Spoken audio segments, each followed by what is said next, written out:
Il y a un chiffre énorme que peut-être certains d'entre vous connaissent. C'est l'équivalent d'un terrain de foot qui est détruit chaque seconde.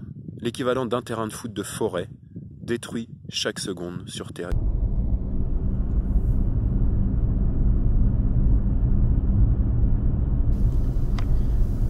Les images que vous voyez en ce moment, c'est des images d'une toute petite ville dans une région en Suède. Et ce que vous voyez, c'est le stockage du bois dans une gare de cette petite ville. Ça vous donne une idée de ce qu'il peut y avoir dans d'autres endroits.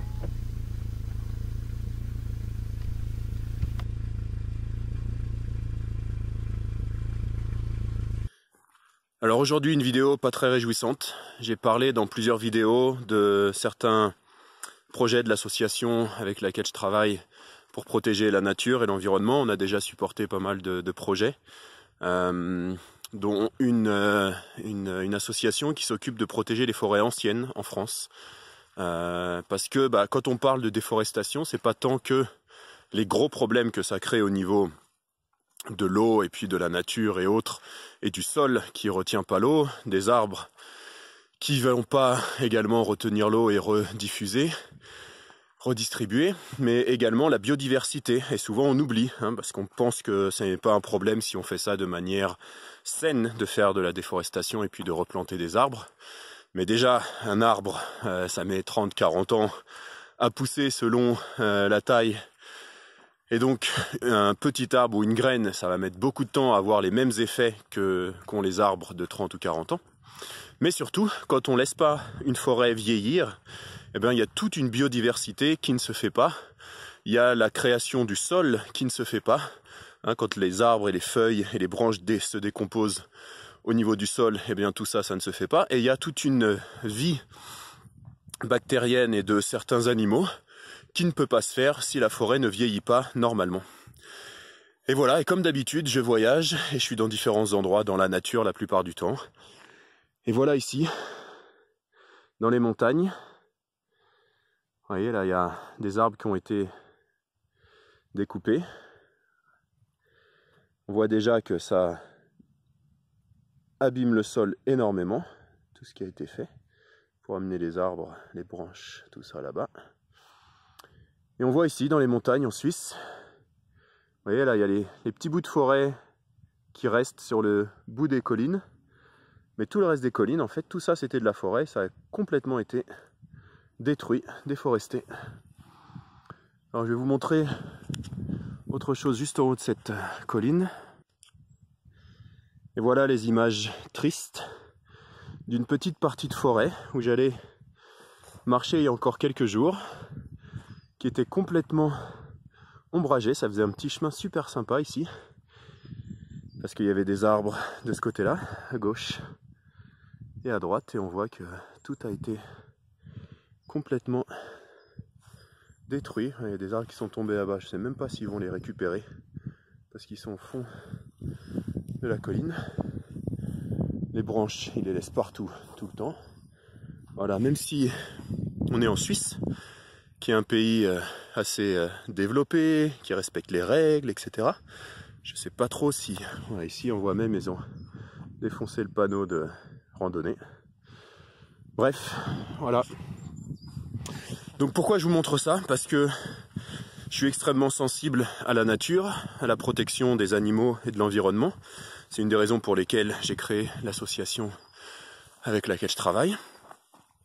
Et puis, parce que eh bien, la seule solution pour nous tous d'avoir des forêts, de l'oxygène, de l'eau qui est retenue dans le sol et puis rediffusée par les arbres, eh bien, c'est de protéger ces forêts pour éviter que des personnes, et c'est ce qui se passe en France et dans tous les pays, achètent des forêts pour faire de l'investissement et puis au bout de quelques années détruire complètement ces forêts pour revendre les arbres. Voilà ce que ça donne, de laisser des personnes être propriétaires de forêts. Voilà, là on voit pas, mais il y avait tout ce beau chemin là qui est complètement recouvert par les branches et puis les arbres qui ont été coupés. Et donc l'idée, eh bien, c'est soit de se regrouper, soit simplement d'offrir des donations à l'association pour qu'on puisse acheter des forêts pour les protéger.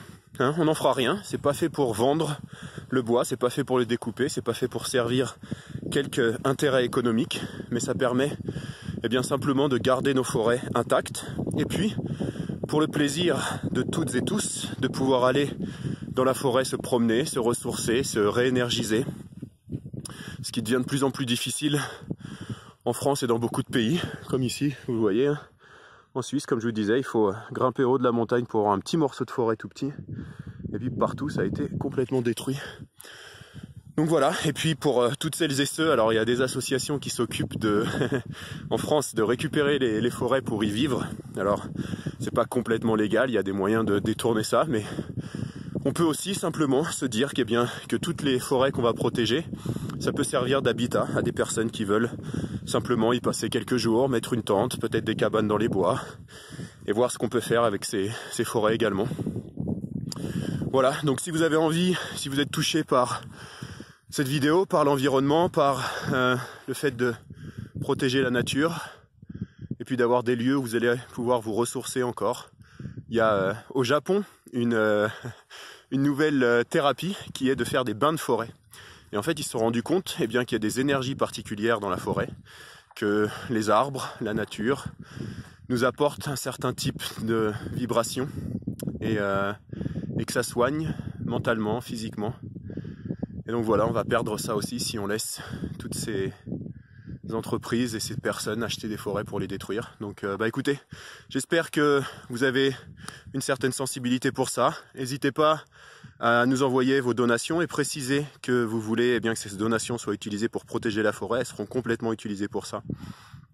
Et j'espère qu'on va pouvoir acheter des hectares et des hectares de forêt en France, puisque cette vidéo est en français. Je m'occupe aussi de faire ça en Finlande, mais c'est aussi une chose qui me touche parce que le cœur de la forêt dans les pays nordiques, il se passe les mêmes problèmes. Voilà. Voilà, donc les images, comme je vous disais, ça c'est en Suède et en Finlande, c'est la même chose. Et la dernière petite chose, je passe à côté de cet arbre là qui était un arbre magnifique, sous lequel il y avait des tonnes justement de champignons, de choses qui poussaient là. On ne voit plus, il n'y a plus rien. Et ça c'était un arbre, comme vous le voyez, absolument énorme. Je vais mettre ma main pour vous donner une comparaison. Voilà, donc ça c'est la taille de cet arbre. Ce qu'on appelle des arbres maîtres. C'est des arbres qui sont, en plus, vous avez tous vu peut-être Avatar, avec l'arbre, je ne sais plus comment il l'appelle, des ancêtres. Il y a un peu la même chose dans la nature, un peu beaucoup. Les arbres contiennent une certaine connaissance. Il y a de l'information qui est contenue dans l'énergie, dans la terre, dans le ciel. Ils sont connectés à la terre et au ciel. Une bonne métaphore pour le yin-yang. Et ces arbres sont protecteurs également de la nature, de là où ils sont. Il y a des esprits dans les arbres, dans beaucoup de traditions spirituelles. Les arbres sont considérés comme des esprits particuliers. Et voilà, et donc toutes les personnes qui coupent la forêt sans vraiment n'avoir aucune notion, en plus de couper les arbres et de créer tous les problèmes que ça crée, coupent aussi ces êtres, ces énergies, ces esprits qui sont dans les arbres, qui sont les arbres.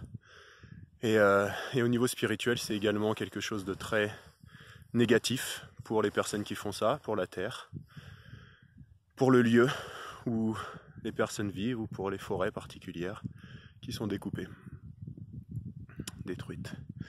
Bref, allez, je vous laisse avec malgré tout ces paysages qui sont assez agréables, même si ce serait plus sympa s'il y avait un peu plus de forêt, comme sur cette colline là-bas où il y en a un petit peu plus que sur celle-ci ici, mais évidemment c'est comme ça, on ne peut pas faire autrement. Chacun, là ici c'est des propriétaires des terres depuis des générations, donc c'est comme ça qu'ils ont vécu et fait depuis des années. Donc voilà, c'est un peu dommage, mais c'est comme ça. Et voilà ce que ça donne, cette image de destruction complète. La terre qui est complètement éclatée en dessous. Enfin bon, c'est comme ça, voilà. Une petite vidéo, je pourrais pas dire coup de gueule, mais en tout cas qui me touche. Et j'espère que ça vous touche également et j'espère qu'on pourra tous ensemble faire quelque chose pour régler un des problèmes qu'on a dans le monde. Alors les jours qu'ont suivi la vidéo que j'ai filmée juste avant, que vous êtes en train de regarder, eh bien ça a été encore pire. Le massacre a continué, et pas qu'un peu. Voilà. Ce qui s'est passé, eh ben, c'est qu'ils ont tout détruit. En fait, il y en avait un peu beaucoup déjà qui étaient tombés, des arbres. Et ben en fait, ils ont juste complètement tout enlevé. Voilà. Ils ont emmené les machines. C'est ça qui est intéressant parce que on se croit fort avec nos machines et tout ça, mais si on devait faire la même chose à la main, comme ça a été toujours le cas depuis des années, peut-être que ce serait déjà un peu plus équilibré, un peu plus sain de faire ça, mais voilà, avec les machines, ben, on fait ce qu'on veut, donc on explose tous les arbres, la nature. Je ne veux même pas aller là-haut, je suis pas retourné là-haut, voir comment c'est, mais en fait, il n'y a plus rien. On voyait des arbres un peu partout. Là, on voit plus rien, c'est normal.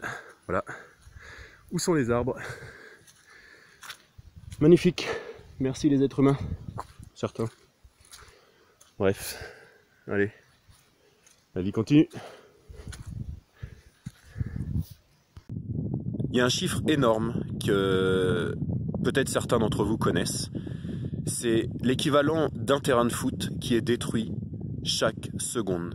L'équivalent d'un terrain de foot de forêt détruit chaque seconde sur Terre. Imaginez un terrain de foot, là vous le voyez, tac, et c'est l'équivalent du terrain de foot qui a disparu maintenant, et maintenant, et maintenant, et pendant toute la durée de cette vidéo.